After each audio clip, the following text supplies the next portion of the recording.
Le parti va plus loin en affirmant que des gendarmes togolais qui auraient franchi la frontière du Ghana pour opérer des arrestations dans un village voisin, ont été dépossédés de leurs armes. Le chef de la localité frontalière aurait exigé la libération des citoyens ghanéens arrêtés avant la remise de l'arme. Ce qui fut fait, mais les personnes arrêtées au Togo sont toujours gardées. Nous vous proposons la déclaration liminaire lue en début de conférence par le secrétaire général du parti hier mercredi 15 mai 2024, aux environs de 3 heures du matin. Les populations du village de Samomoni dans le canton de Biankouri, préfecture de Saint-Casse, ont été réveillés par un groupe de gendarmes, qui sont rentrés dans les maisons, ont tabassé femmes, hommes et enfants et ont arrêté des jeunes gens. Dans leur course-poursuite, les gendarmes togolais ont traversé la frontière et ont arrêté d'autres jeunes gens en territoire ghanéen. La population du village ghanéen a opposé une résistance à l'assaut des gendarmes togolais, a réussi à leur arracher une arme et un jeune s'est échappé avec les menottes. Au total,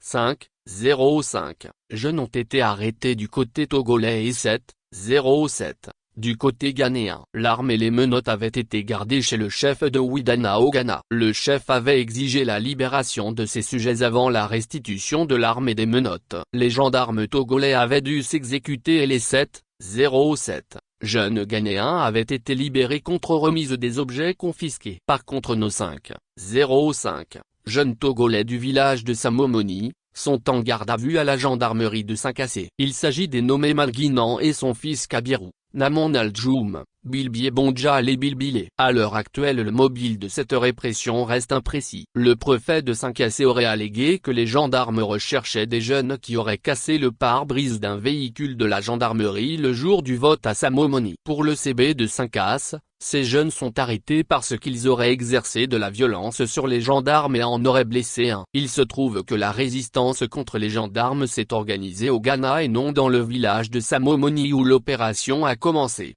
Pour notre part, nous pensons qu'il s'agit d'une représaille contre les jeunes qui s'étaient opposés au bourrage des urnes, organisé par des assaillants en cagoule convoyés du Ghana dans un véhicule 4x4 noir banalisé, le jour même du vote le 29 avril 2024. C'est ce véhicule dont le pare-brise avait été cassé dans les échauffourées avec les gros bras cagoulés et non un véhicule des gendarmes. Voir les images qui étayent les faits. Sur les lieux, le jour du vote, les gendarmes de la brigade de Biankouri n'étaient pas venus. Il n'y avait aucun véhicule des gendarmes au regard de ce qui précède. La DODI dénonce l'injustice flagrante dont font preuve les autorités dans le traitement de cette affaire. Il y a là la pratique d'un poids de mesure. Des citoyens intègres, ayant osé s'opposer à la fraude, sont traqués, tandis que ceux qui ont entraîné des troubles pour bourrer les urnes et qui ont commis des actes de violence sur des candidats de la DODI, demeurent libres, échappant à toute forme de poursuite. Un de nos candidats avait même été gravement blessé,